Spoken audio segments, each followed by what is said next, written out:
한국 교회가 전 세계에 파송한 선교사 수는 2만 1,900여 명으로 꾸준히 2만 명대를 유지하고 있는 것으로 나타났습니다.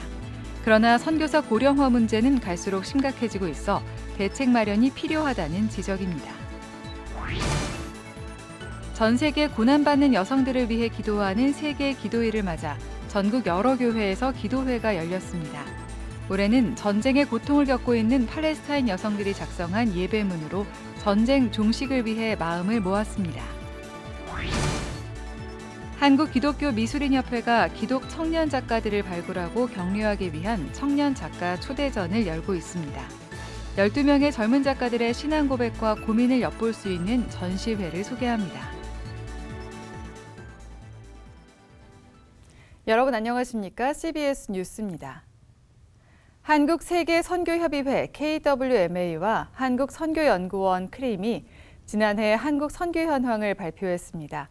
2만 1,000여 명의 해외 선교사가 전 세계에서 활발히 활동하고 있는 가운데 청년 선교사 동원과 은퇴 대비, 타국적 선교사와의 협력 등 변화된 선교 환경에 따른 다양한 노력이 요구되고 있습니다. 오요셉 기자입니다. 지난해 기준 한국교회 해외 선교사 수는 2만 1,917명으로 집계됐습니다. 지난 2009년 해외 파송 선교사 2만 명을 돌파한 이래 꾸준히 2만 명대를 유지하고 있는 겁니다. 하지만 선교사 고령화 문제가 갈수록 심각해지고 있습니다. 선교사 연령 분포를 살펴보면 30대 이하의 선교사 수는 전체의 6.92%에 불과합니다. 전년과 비교해서 6, 70대를 제외한 50대 이하 비율이 모두 감소한 것으로 1년에 0.6세씩 평균 연령이 높아지고 있는 상황입니다. 이는 10년 후면 선교사 2명 중 1명은 60대 이상이 된다는 뜻으로 다음 세대 눈높이에 맞춘 선교를 위해선 젊은 선교사의 유입이 절실합니다. 2023년 말 기준 한국 선교사의 평균 연령은 53.7세로 보입니다.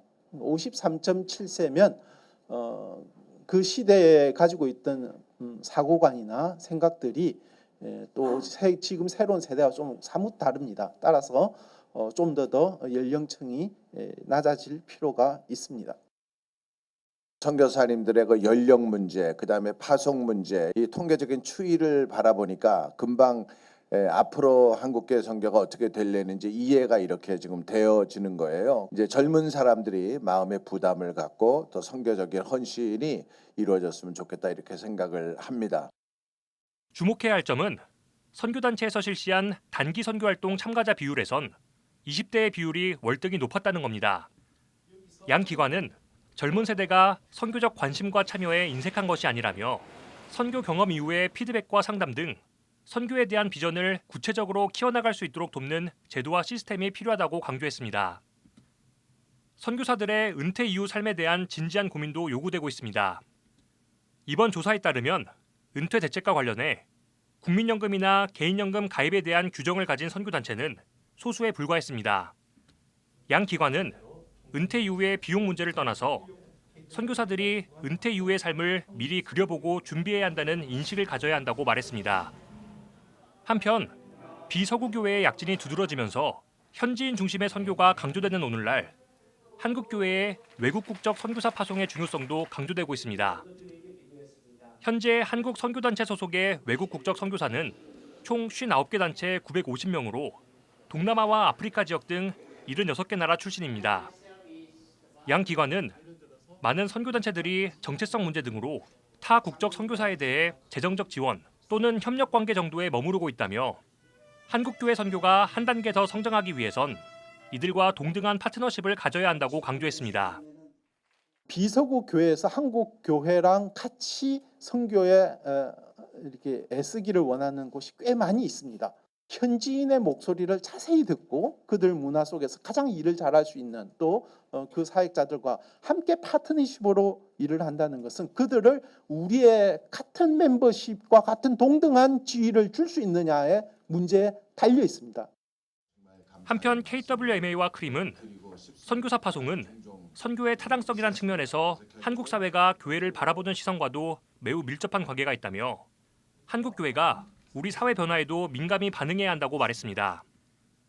이어 선교센터 건축과 교회 개척 중심의 전통적인 선교 방식은 오늘날 도리어 건강한 선교를 저해할 가능성이 크다며 현지 교단이나 선교단체 구조에 참여하는 방향의 선교가 더욱 요구되고 있다고 강조했습니다.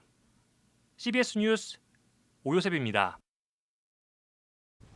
오늘은 세계 여성의 날입니다. 기독교계는 세계 기도일 예배를 통해 전 세계 여성들을 위해 기도하는 시간을 가졌는데요. 올해는 예배문 작성국이자 전쟁의 아픔을 겪고 있는 팔레스타인을 위한 기도가 이어졌습니다. 한혜인 기자입니다. 137년 전 시작된 세계 기도일 예배는 전 세계 180여 개국 교회 여성들이 해마다 3월 첫째 주 금요일에 각자의 나라에서 여성들을 위해 기도하는 날입니다. 세계 기도일 국제위원회는 1927년 결성돼 오는 2027년 100주년을 앞두고 있습니다. 우리나라는 1922년부터 함께 왔습니다. 1979년부터는 예장 통합과 기하성, 기장, 기간 등이 연대하는 한국교회 여성연합회를 주축으로 전국교회에서 예배를 진행하고 있습니다. 올해는 여성의 지위 향상을 위해 제정된 세계 여성의 날과 맞물려 진행돼 의미를 더했습니다. 예배문은 전쟁의 고통을 겪고 있는 팔레스타인 여성들이 작성했습니다. 작년 5월에 이미 예배문이 다 전쟁이 일어나기 전이죠. 완성되었고 그 전쟁이 어서 끝나서 그곳에 평화가 찾아오길 바라는 마음이고요. 두 번째로는 그게 전쟁이 끝난다고 해도 거기에 어떤 갈등 요소가 계속되기 때문에 이번 팔레스타인 그 교회 여성들이 쓴 그 예배문에서 기도 요청하는 것과 같이 그곳의 갈등이 해소되는 것. 올해 예배 주제는 내가 너희에게 권하노니 오래 참음으로 사랑 가운데서 서로 용납하라로 정해졌습니다. 팔레스타인 여성들은 세계 기도일 국제위원회를 통해 계속되는 전쟁으로 가족을 잃는 아픔이 너무나 크다며 전쟁이 멈출 수 있도록 전 세계가 함께 기도해달라고 요청했습니다. You know, over 5,000 children were killed, and they're all innocent. And every time, you know, we say why. 예배 참석자들은 팔레스타인과 이스라엘의 전쟁 종식과 평화, 삶의 터전과 가족을 잃은 이재민을 위해 기도했습니다. 살 곳을 잃은 팔레스타인 가정들을 위해 기도합니다. 전쟁과 갈등이 종식되게 하시고 이들의 삶의 터전으로 돌아가게 하소서. 전쟁의 아픔뿐 아니라 불평등과 폭력, 억압으로 고통당하는 전 세계 여성들에게도 하나님의 역사가 임하길 바랐습니다. 기도하면 그곳에 하나님이 역사하시고 그곳에 하나님의 나라가 이루어질 것입니다. 그래서 기도는 중요한 것입니다. 예배 참석자들은 또 교육의 기회를 비롯해 기본권을 빼앗긴 여성들의 회복과 위험에 처한 여성을 위한 안전한 장소 확대를 위해 기도했습니다. 예수 그리스도의 가르침을 따라 다른 사람들을 공정하게 사랑으로 대하는 마음과 세계 곳곳에서 복음을 전하는 여성들의 믿음을 위한 기도도 이어졌습니다. CBS 뉴스 한혜인입니다. 한국 YWCA 연합회가 세계 여성의 날을 맞아 불평등이 사라질 때까지 소외된 여성들과 연대하겠다는 다짐을 담은 성명을 발표했습니다. 한국 YWCA는 오늘 성명을 통해 사회적 분열은 우리가 살아가고 있는 사회의 단면이라며 자세히 보고 오래 봐야 구조적 불평등을 직시할 수 있고 누가 더 소외돼 있는지 알 수 있다고 말했습니다. 이어 여성에게 드리워져 있는 성 고정관념을 해체해야 하며 모든 여성은 사회 안에서 동등한 구성원으로 포용되고 존중받아야 한다고 강조했습니다. 한국교회 교단장 회의가 오는 31일 부활절 연합 예배를 통해 한국교회 연합과 일치를 이루는 계기로 삼자고 전했습니다. 한국교회 교단장 회의는 어제 기독교대학 감리회 주최로 모임을 갖고 모든 교회가 하나 돼 부활의 영광을 드러내자고 전했습니다.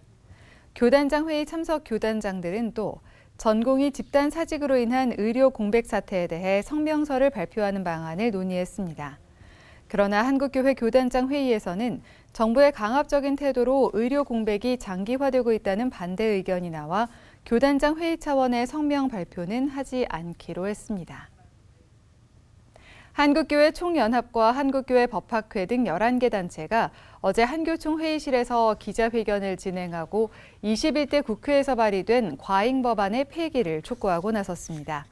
이들은 사학의 건학 이념을 침해하는 사학법 개정 등이 과잉 법안이라며 22대 국회에서 이 법안을 재개정해야 한다고 촉구했습니다. 이들은 이어 5월 시작할 22대 국회에서는 임신 12주 이후 낙태를 금지하는 등의 내용이 담긴 낙태법을 마련하라고 말했습니다. 이들은 22대 국회에서는 생명을 살리고 국민의 신뢰를 받는 국회로 회복하길 바란다고 덧붙였습니다. 한국기독교미술인협회가 기독 청년 작가들을 발굴하고 격려하기 위한 청년 작가 초대전을 열었습니다.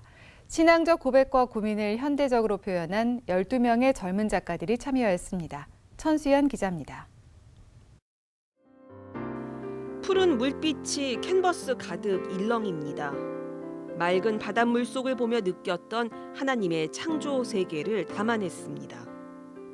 하나님이 만드신 세상이 너무 이렇게 아름답구나라는 걸 느꼈어요. 보시기에 좋았더라라고 하는 그 장면들을 그리는 게 지금 현재 저에게는 목표가 되었습니다. 하나님의 영광만이 높아지기를 원한 시편 기자의 마음이 작가를 통해서 시각화됐습니다. 하나님의 크심을 찬양하면서 스스로에 있어서 내 영광을 깰지어다 그로 인해서 하나님의 영광이 또 높여지길 바란다는 이런 마음을 또 표현을 했거든요. 젊은 기독예술가들의 작품이 한자리에 모였습니다. 한국기독교미술인협회가 청년 작가들을 발굴하고 격려하기 위해 청년 작가 초대전을 열었습니다. 자신의 그 문화적인 소명을 잘 이끌어갈 수 있는지가 참 어려운 상황이거든요.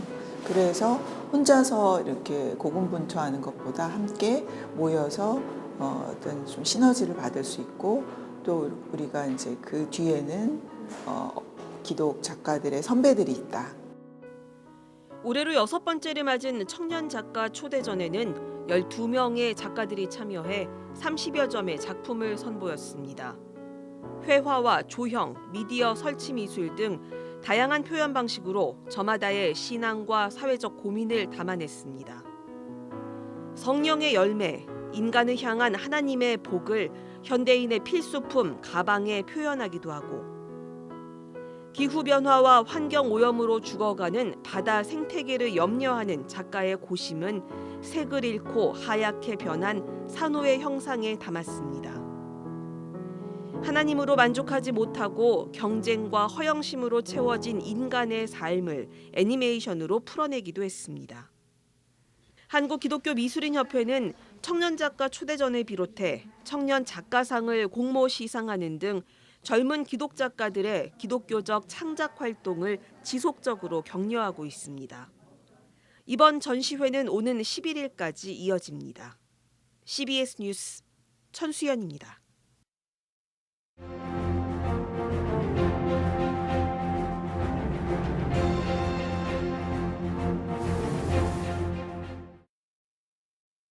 다양성은 이 시대를 설명하는 데 있어서 빼놓을 수 없는 특징입니다. 목회 현장 또한 다양성을 외면할 수 없는 상황이어서 목회적 다양성 확보가 하나의 과제로 등장하고 있습니다. 물론 교회가 복음이라는 본질을 잃어서는 안 되겠습니다만 복음에 관한 다양한 표현은 필요합니다. 이런 상황 속에서 많은 교회가 다양성을 확보하기 위해서 노력하고 있기는 합니다만 일정 규모 이상의 환경에서만 가능하다는 한계와 교회 공동체의 속성상 범위의 한계도 분명합니다. 반면에 규모 면에서 다양성을 품지 못하는 한계도 있습니다. 그런 면에서 한국교회는 네트워킹에 관심을 둘 필요가 있습니다. 여기서 한 가지 간과할 수 없는 부분이 있습니다. 교단에 따라서 용어가 다르기는 합니다만 예장 통합의 경우 전도 목사, 기관 목사, 자비량 목회자, 군 목사 혹은 군 선교사 등의 다양한 목회 영역이 있습니다. 일반적인 교회와 다른 모습의 사역 현장이고 목회자들입니다. 그런데 이분들의 목회를 살펴보면 다양성이라는 특징이 있습니다. 한 도회에서 이분들과 간담회를 한 결과를 보면 직장인 선교, 가정폭력이나 가정에서 버림받아 외톨이가 된 분들 대상으로 한 목회사역, 장애인들을 위한 목회, 은둔이나 고립된 삶을 사는 분들을 찾아가는 목회, 서점을 통한 목회, 장례 지도사 목회, 아르바이트 목회, 상담 목회, 교양악단 지원 목회 등 그 영역이 다양했습니다. 다양성이 목회 현장에서 확대되고 있는 상황입니다. 다양성 그 자체였습니다. 이런 면에서 한국교회는 가난하지 않습니다. 역설적으로 한국교회가 코로나 시대를 지나면서 그리고 신뢰도 추락으로 인한 교세 감소 현상으로 인해 잔뜩 주눅들어 있는 것이 현실이지만 이런 상황 속에서의 몸부림이 한편으로는 목회의 다변화라고 하는 한 축을 세워가기 시작했습니다. 한국 교회 목회 현장이 여전히 교회 중심성을 가지고 있기는 합니다만 그 영역과 현장이 확대되어 가고 있습니다. 이제 일반 교회가 이런 자원들에 대한 적극적인 대화 및 대응에 나서야 합니다. 네트워킹하면서 협력의 장을 열 필요가 있습니다. 일반 목회 현장에서는 교회 공동체를 넘어서서 다양한 영역에 접근하는 데는 분명한 한계가 있습니다. 그런 의미에서 다양성을 요구하는 시대에 응답하는 차원에서라도 일반 교회 밖의 여러 목회적 노력과 시도들을 분리적인 관점이 아닌 확장적 관점에서 이해할 필요가 있습니다. 최근 한 세미나에서 다른 종교나 가톨릭 교회에 비해 한국 교회 사역이 일반적으로 단조롭고 목회자의 목회가 교회에 일변도적인 약점이 있다는 분석을 들은 적이 있습니다. 뼈아픈 지적이라는 생각이 들었습니다. 교회 없는 하나님의 나라는 상상할 수도 없습니다. 그러나 동시에 하나님의 나라는 일반적으로 통용되는 개념의 교회 안에 갇히지 않습니다. 하나님께서는 한국 교회를 위하여 풍성한 자원을 주셨다는 사실을 부인할 분은 별로 없을 것입니다. 중요한 과제는 이렇게 하나님으로부터 받은 풍성한 자원을 한국 교회가 어떻게 활용할 것인가입니다. 세 가지 방법이 있을 것입니다. 하나는 교회 공동체 현장의 다양성을 위한 노력, 둘째는 네트워킹, 그리고 셋째는 일반 교회 밖의 다양한 자원에 대한 새로운 인식과 지원입니다. 현재 한국 교회에게 교회와 연관된 자원과 교회 밖 자원에 대한 인식과 발굴, 그리고 협력과 활용의 지혜가 필요합니다. CBS 논평이었습니다.